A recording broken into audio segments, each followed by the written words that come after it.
We're going to talk about coal, people. What's coal? What do you know about coal? As of yesterday, it's a what? It's a fossil fuel. Okay? What's different between coal, petroleum, and natural gas? Coal, petroleum, and natural gas. Main difference. Think of coal, think of petroleum, and think of natural gas. A gas is a gas. Solid. Coal is a solid fuel, okay? And what did you learn about solid states of matter? What do we call them? Huh? Well, matter doesn't have energy, but solid matter is the highest quality, giving coal the highest quality of energy, okay? So coal is the highest quality energy. And we're going to learn about that a little bit today. Coal formation. This is what you learned yesterday, so you should be able to tell me. Tell me about coal formation. Plants died. Where were these plants? Anybody know? Yes. They were in swamps.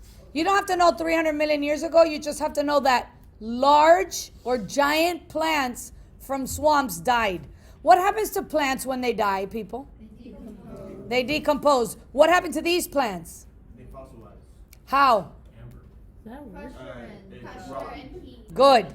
They first were buried under dirt, and then they were subjected to high heat and pressure, and they fossilized and turned into coal. And how is an amazing question. How can this happen when decomposers break down dead matter? All right. Shh. Coal has stages, okay? The first or the pre-stage, you could put a little star. This is not a stage of coal. It's a pre-stage. What is coal before it's coal? Yes. Peat. Okay? Peat is partially decayed plant. So when coal is forming, there is some decay, right? But then instead of decaying, it gets buried. See what you see in stage one? It's like deeper. That's lignite. Stage 2 is called bituminous. And stage 3 is called anthracite. We're going to look at these stages. We're going to analyze these pictures. But I want you to know, look at these arrows. Okay, stop writing and look. You see the orange, the yellow arrow, and then the orange, and then the deeper orange? Sometimes they categorize sub-bituminous. So sub-bituminous will be between lignite and bituminous. It's a sub-bituminous, so it's kind of an in-between. You go back and look at peat, remember that peat is just partially decayed plant. It's not a stage of coal. So we don't use peat for energy production because it's just not efficient, okay? The first stage, you get nothing, okay? And I'm going to show you why we burn coal and what we do with it, and peat won't do anything. The first stage, lignite, we have a lot of it, so these are things you have to know. It has a low heat capacity, so it's not really a good producer of heat, but it also has low sulfur, which is a good thing, right? Because sulfur causes what? Nope. Think of acid. Whenever you hear the word sulfur, think acid, and it leads to acid deposition.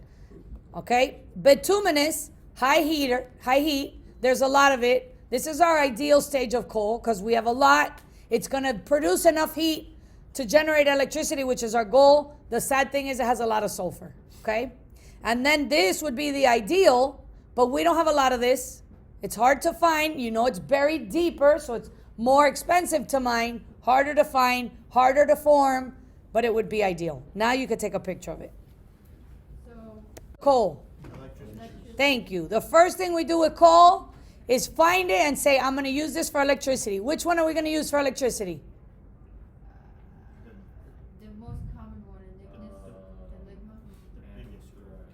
Bituminous and anthracite, because lignite is not going to produce. So when we find lignite, we're probably going to use it for what? What's the second use of coal? Good. Industry. And in the industry, believe it or not, we use coal to make steel. We use coal to make a lot of things. But steel production is one of the biggest components of coal in the industry. We use all fossil fuels to make a lot of things. So today, you're going to learn about the magnificent creation of the Industrial Revolution, which is the what? Which is the what? Really? Stage 2. What revolutionized the Industrial Revolution? The invention of the what? There you go.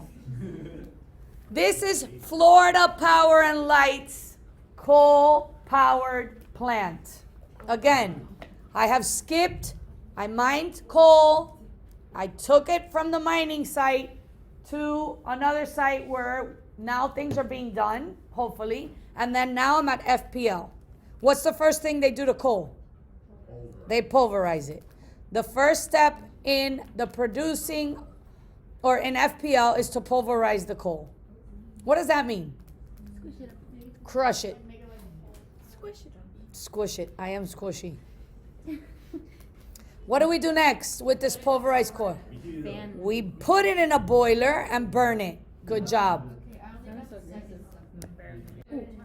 Before the turbine, look what's in the furnace. What? You add water. What the? Where's this water coming from, people? No aquifer, not rivers or lakes, really lakes or large bodies of water. Yes? What happens to hot water? It turns into steam. Who can pretend to be steam for me? Go. Notice how he's going like this. Keep that in mind. Good job.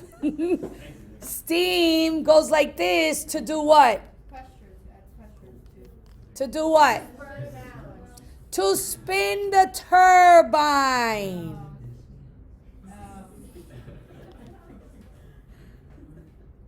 What is the turbine connected to?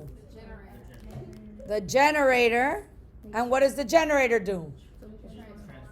It's the transformer for what kind of energy?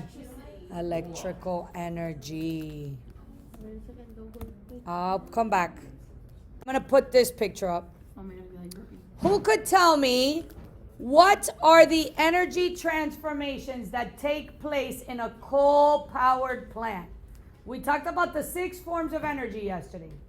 So let's start with the first energy. What's the starting energy in a coal-powered plant? No, mechanical. Raise your hand. What is the start of energy in a coal-powered plant? Potential is a form of that describes a type of energy. What? Chemical. Coal equals chemical energy. Coal. It's chemical. Potential describes it's a stored energy. The type of energy is chemical. Okay? All fossil fuels are chemical energy. What's the next type of energy? No. Heat. The boiler is heat. What's the next type of energy? Where's the mechanical start? Do your thing again. Shh. It's moving. Steam is mechanical and so is the turbine. And what's the final? Now. What's the final? Electrical. Thank you. Chemical to heat to mechanical to electrical.